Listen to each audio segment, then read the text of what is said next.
My name's Steve and I love people who make things. We're a nation of inventive, inspiring makers. This room alone will produce 100,000 items a year. But yeah, it used to be full of cows. And then I'd be, Afghanistan or Iraq, sat in my room just sketching out designs, waiting to come home to play around with them. I'm on a mission to list the greatest products we make, because if we don't champion the skills on our doorstep, we risk losing them. And running down to our left, we have hand cutting. The problem is getting labour now. One of the biggest challenges we have here is our ageing workforce. Join me as we hear stories from behind the factory doors. I remember drawing my dad's house and he said, "Why don't you count the bricks?" Oh, he wanted you to be quiet, didn't he?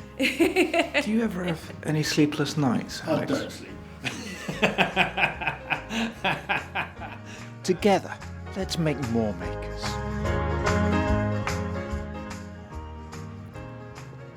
Welcome to the factory next door, and welcome to Norwich in the east of England. We're here to add another item to our list of the greatest products we make in Britain.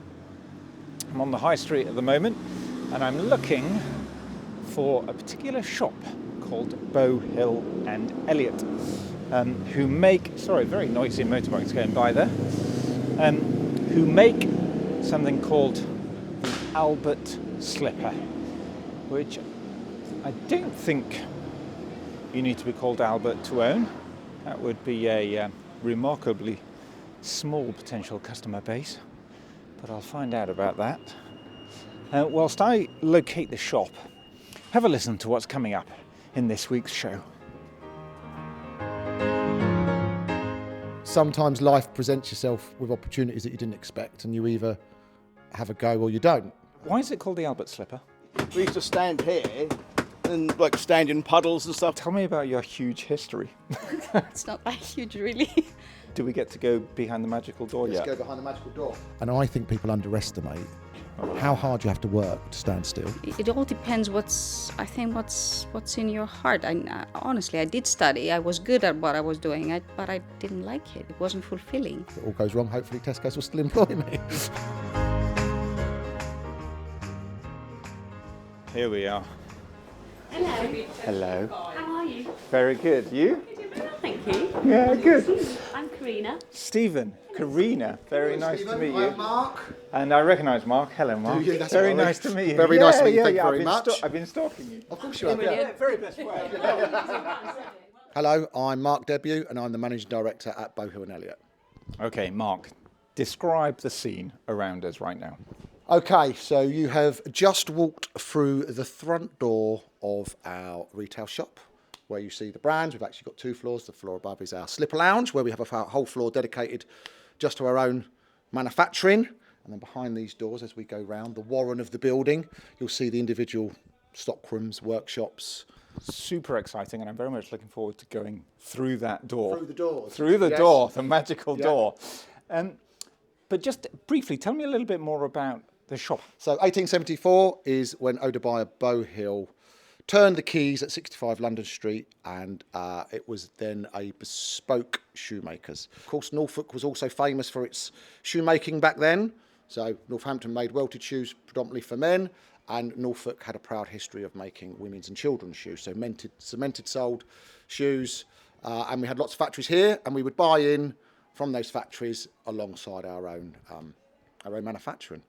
But we're the largest shoe manufacturer left in Norfolk now, and our shoemaking team is 8 people. I cannot wait to meet these 8 people, and if this building could tell stories, Tell stories. Would you like to see the cellar? As long as it's not too intimidating and it's going to scare me. I get easily scared. Ooh. So Okay. I thought I'd show you the cellar, which we now use obviously for stock. But if you look closely, you can see the nails on the beam here. This is where we would have been making bespoke shoes, and these nails would have had a piece of rope holding a full bespoke last. There are a lot of nails in the beams. Yes, yeah. As I said, it was commonplace then. Gives a tiny indication of the thriving bespoke industry that happened in this cellar. Yeah, and that was obviously one of the first things to become less and less. Within industrial factories, it became more and more challenging to be a bespoke shoemaker, and that's shrunk even more as an industry, but it's still definitely very much part of our story and our history.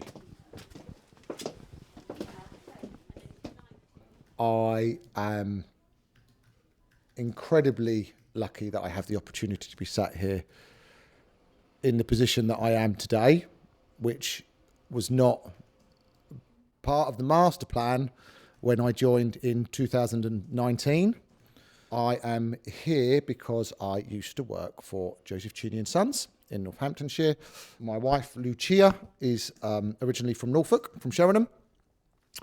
We'd had our first daughter, Valentina, and I didn't want to live in London anymore. So I gave them 6 months' notice and said that I'm leaving to go to, we're going to move to Norwich, and I don't have a house, I don't have a job, my wife's pregnant. And then the wonderful Martin Gray said, I know someone in Norwich who'll be just right for you, Bowhill and Elliott. And Roger employed me as his head of retail. So Roger Jewellery is 5th generation of the Elliott family. Incredible man. He's very much responsible for this manufacturing being back on site. Very much always what he wanted to do. He's a manufacturer, he's a practical man, and like most small businesses, he's poured everything into all of it. And then Roger is now reached an age where he has worked incredibly hard and would like to not have to do so many hours and not have the pressure. So he fashioned a deal that allowed someone like me to do a management buyout. And the deal very much is that this stays as it is. So he could have sold for a lot more money to a lot more people, or he could have closed it all up, but they probably wouldn't have continued in this fashion, because from a scale point of view, if you want to make serious money, you need to scale up, or you need to outsource more, or you need to do all of these things that any business-minded person would do. And Roger and his legacy and his family's legacy is that we stay like this. And for me, who is lucky enough to work in the industry all these years, I'm lucky enough that I live close enough to walk to work. I'm like, if I walk to work and drop my girls off at school, and I get to work in a place like that with people like that, and that's the deal, absolutely. We'll work upstairs, and then we'll cut through. Wow, so we've gone up to the first floor. First floor. First floor of the shop. Which let me put my tea down. This is our slipper lounge and everything made. Everything on this floor we've made on this site, and we specialise in 2 different types of slipper.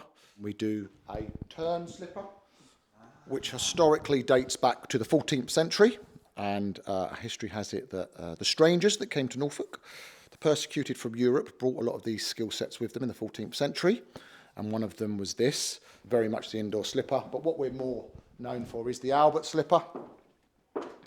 Why is it called the Albert slipper? It is called the Albert slipper because Prince Albert, Queen Victoria's consort, went to the royal bespoke shoemaker and said, I must have a house shoe for in the house because we don't want to damage the Persian rugs and the estate. And when we come back from the hunt, we don't want the shooting boots through the house. So a house shoe, as it was then, or the Albert slipper, was then first designed. And that's why you still see a lot of traditional, if you do the embroidery, the traditional embroidery of the stag's head or maybe the fox, because they would have signified hunt of the day. So the traditional Albert slipper has always been velvet, very decadent, very of the time. It screams evening, it screams special occasion, and therefore velvet, which was commonly used in Victorian times from curtains, etc. It was always a sign of luxury, and it's still our signature and hallmark. So it's hard leather sole, cemented sole. You could walk outside with that, couldn't you? Absolutely. And to some, it's very much a traditional slipper. To others, it's evening wear. I'm getting married. I want all my groomsmen in them, and it's fun embroideries. And to others, it's like, no, this is jeans and a white T-shirt. This is This is me just nipping about town, getting a loaf of bread. And you could have a slipper with an embroidered loaf of bread on when you pop out to get your loaf of bread. You could, yes, you could. Do we get to go behind the magical door yet? Let's go behind the magical door. We're going to go for magical door A. Welcome to our clicking and closing room. Hello. I'm going to introduce you to our clicker, who's quite a special woman. Elaine has been with us 8 years, I don't know, you're more than me. And we're very lucky to have Elaine. She's got a long history in shoemaking, bespoke shoemaking. Elaine, very nice to meet you. Very nice to meet you. Tell me about your huge history. It's not that huge, really. I came to shoemaking rather late in my life. I studied economics in university. I was an accountant for many years. Long story short, I went to shoemaking school in Greece 2013, I think. And while I was studying there, I used to do many bespoke orders from start to finish, design to the finished product. And I moved to the UK 2018, and I'm here. I don't want the short story, Elaine. I want the long story. So tell me about that, the reasoning behind your switch. You're moving away from economics, and you're like, do you know what? Actually, I am drawn to shoemaking, or was it necessity? What drove that? Well, I stopped. I never really liked being an accountant, counting other people's money, I guess. And when I had my first child, we were lucky enough that I could stop working and be a mum. But then I became restless, and I found out that I'm more creative than being an accountant. And I always made things from jewelry or whatever. So in the beginning, I just took shoes and changed them. But then I decided that I want shoes my way, so I found the school. What is it that you particularly like about making shoes? Oh God, that's a huge issue. I love shoes. She really does.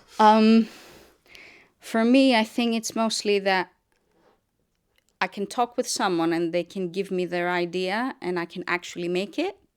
And for me, it's fascinating to see all the materials take shape, because it's beginning with a shoe.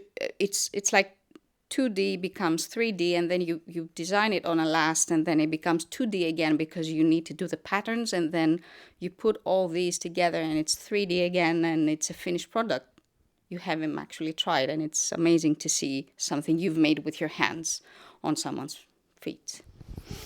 Imagine someone listening to this now, and they're thinking, do I go study economics, or should I maybe be a shoemaker? Maybe be a shoemaker. What would you say to them? It all depends what's in your heart. Honestly, I did study. I was good at what I was doing, but I didn't like it. It wasn't fulfilling. And although I am fairly certain if I was an accountant now, I would make much more money. Much more money, yes. Sorry, boss. Much more money than I make being a shoemaker. It's just I don't want it. I'm not where I want to be yet in my shoemaking journey, but I'll get there, I guess. My dream is to be a bespoke shoemaker.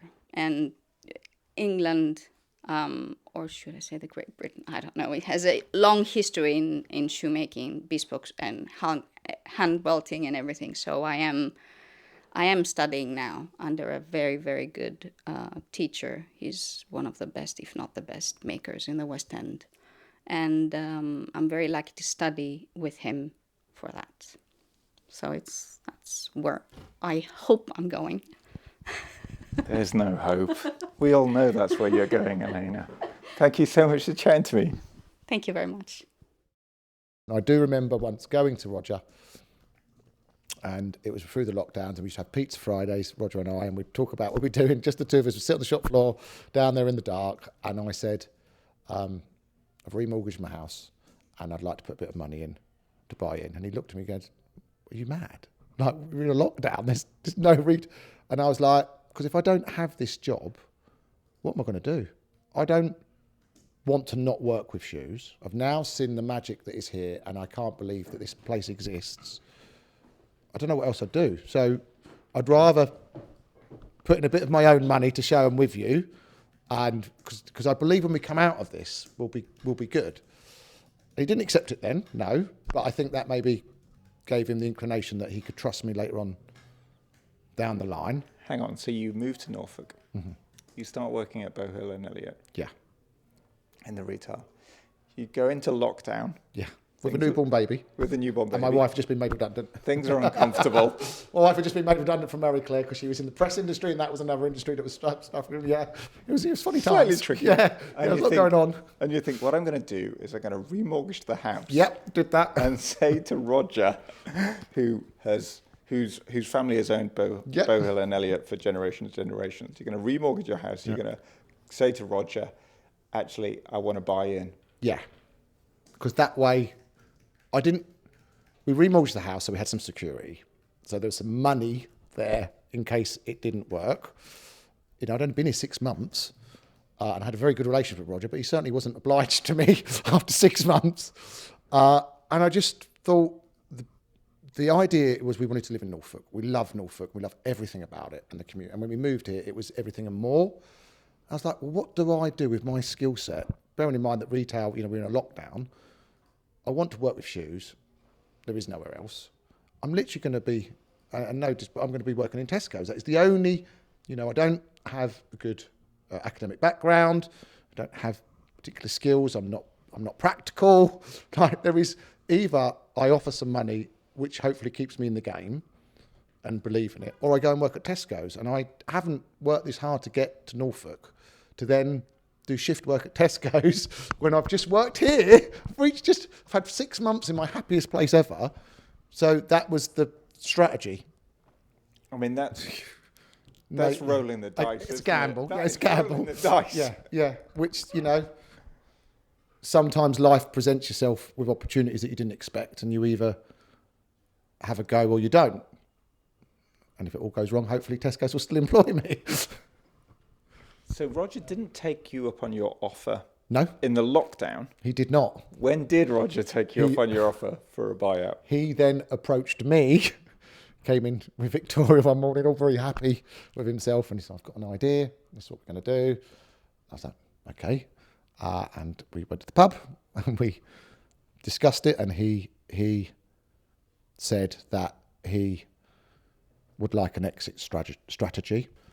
It was a very easy negotiation, an opportunity. So that's how it fashioned. And now we're going to the main workshop, which is where all of the shoemaking was done prior to obviously the lockdown, and we created that clicking and closing room. Hi guys. Hello. There's Steve. Hello. Store.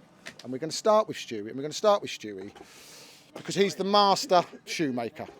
He has been here, and you can correct me at any moment, since you were 15? No, 16. 16, sorry. Tell me about the beginning. We used to stand here and stand in puddles and stuff back in the day, and that was just rough one, really. The windows are all rattly and stuff like that, but things have improved. They're improved as I get older, and I'm getting closer to the back door. So, yeah, got air conditioning now. I've been crying out for air conditioning for 40 years. I want to know about you teaching people. I mean, okay, I'm okay teaching people as long as they listen. If they don't listen, I get impatient. Shane's now taken over my position, let's say, and Gary's now stepped up to Shane's, and I'm now going back to where I first started, just doing all the donkey work, basically, and that suits me fine. And that transferring of the skills must be so important. Yeah, because you can't. The Northamptonshire factories will take someone from another factory, which is more machine operated, where they'll have an understanding. But if we took someone from one of those factories, because everything you're watching, the drafting is by hand, every tack that's going in by hand, he's towing by hand, he's siding by hand, he's trimming by hand. So if you're used to working a machine, it doesn't mean you'll be able to do this. You might not even understand the concept of it. And because it's not the most cost-effective way to make a pair of shoes, no one else is really doing it. So we're not taking from another factory to replace people. So it can only be taught now with the skills that we've got here. And that transition between Stewie and Shane has happened over 13 years of them being absolutely incredible together. Can I ask Shane why Shane learned to shoemake and came under your tutelage? I moved back to Norwich. I went away for a little while. I came back. I needed a job. I went to the job centre. There we saw the job advertised. My wife said, "Oh, why don't you try this?" And I was like, "Never made shoes in my life." I applied, and out of so many people, I managed to somehow get the job. And was there any ever point where you were being taught by Stewie at the start, and you thought, "I've made a terrible mistake here"? Oh yeah, straight away. He was good, to be fair. He's taught me everything I know, and yeah. Before I leave you to it, just give me an idea of what actually you're doing in the process right now. Yeah, at the minute I'm drafting.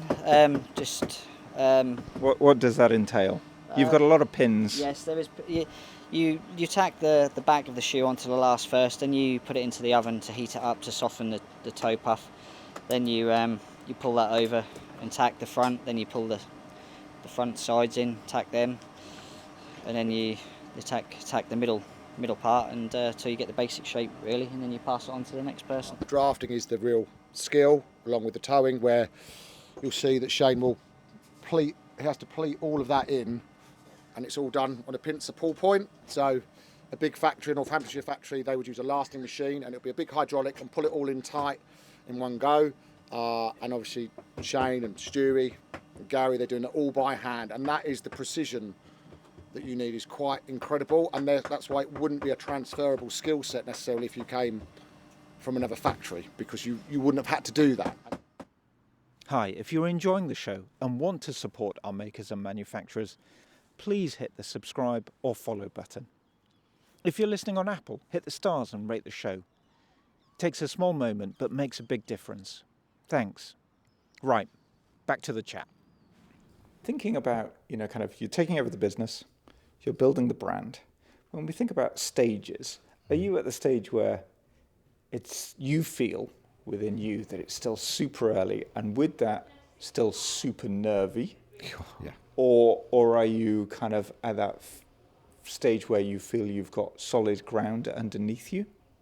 No, far from solid ground. I'm going to be really honest. I think I'm quite good at the bits I'm good at, and I enjoy doing the bits I'm good at because I'm quite good at them. So quite often I work a Saturday in the shop, and on a Saturday I have no one in the office, no other businesses contact you on a Saturday, there's no one in the workshops, and I just sell shoes to customers, and I love it. And we have a whiskey and we have a chat, and I do the bit that I've done for many years, and I like that bit because I can do that. And then we look at the factory, and you've seen the age of everyone, and we just sort of touched on it with there's been a change between the boys with Stewie, Shane and Gary, and I don't know enough, and I know I don't know enough, and that gives me anxiety. It gives me anxiety with business I'm new to and maybe naive, and certainly with the manufacturing. What I thought I knew until I had to do it was like, oh my God, I've got a long way to go. So I've had to fashion a different way of managing that I believe is right for me with my knowledge. So I go to them a lot because we don't have a factory manager. Most factories have a factory manager. Roger would have been a factory manager and is a practical man. So they would go to Roger, how do we solve this problem? And Roger would solve the problem because that's what Roger was good at. Then when we first did the buyout, they'd come to me and I'd go to Roger and Roger would give me the answer, and I'd go back to them with the answer from Roger. I was like, this isn't sustainable. Not if you're going to have these golf holidays. So now they come to me and I say to them, I'm not sure. You tell me how we solve the problem, because you're the one with 40 years experience, 50 years experience. You're the brilliant one. Talking about your colleagues, your team, who you have spoken about in very glowing terms, you were saying you don't think you pay them enough. Oh, I don't, and they will all agree with me. In most other industries, if there's not a lot of people that can do what you do well, you are paid considerably more, and we can't do that yet.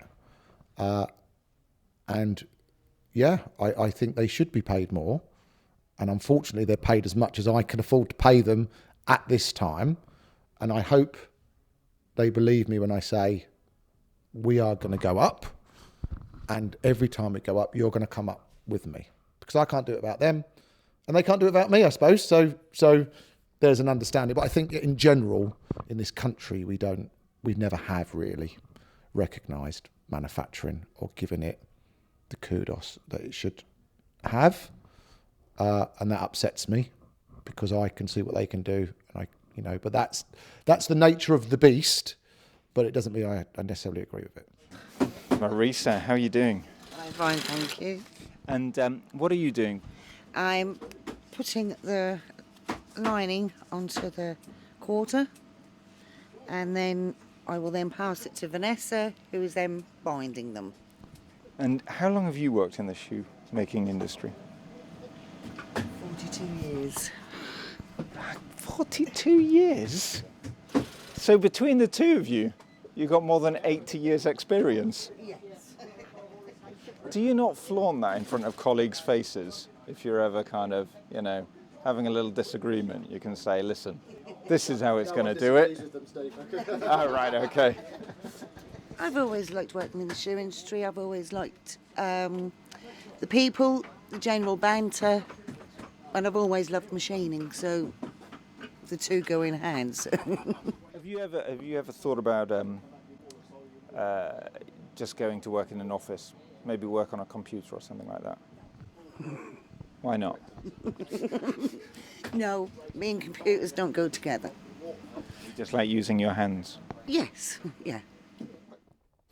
Okay, tell me about what's next for Bowhill and Elliott. What's next for Bowhill and Elliott?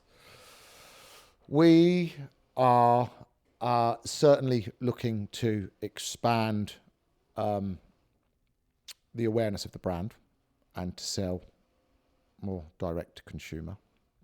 We love selling in our shop in Norwich, which is very off-trend, and we do what's called a local price. So we're always £50 less expensive on a Bowhill and Elliott slipper if you buy it in the store than online or through a stockist. But you have to come here because it means if you come here, you're likely to buy a coffee or go for dinner or stay in a hotel, and you put your money into Norwich and we all benefit. I'd never heard Local of a little price. scheme like that Yes. before. That's very nice. It's one of the first things I did when we started selling on the shop floor, because I'm also conscious that I don't want to have this incredible manufacturing, this incredible shop, this incredible product, but it's only sold to major cities in the world, because then you're not really part of the community. So you want to still be accessible, and you want people to come here and see the city, because we, like all things with the cluster effect, we all do well if we all do well. What does success look like for you? Cool. Being able to pass this on to my girls and play golf with Roger. I think... Keep it within the family. That's very nice. Yeah. They've got a lot of pressure on them. How old are the girls? 4 and 7. So yeah, long road.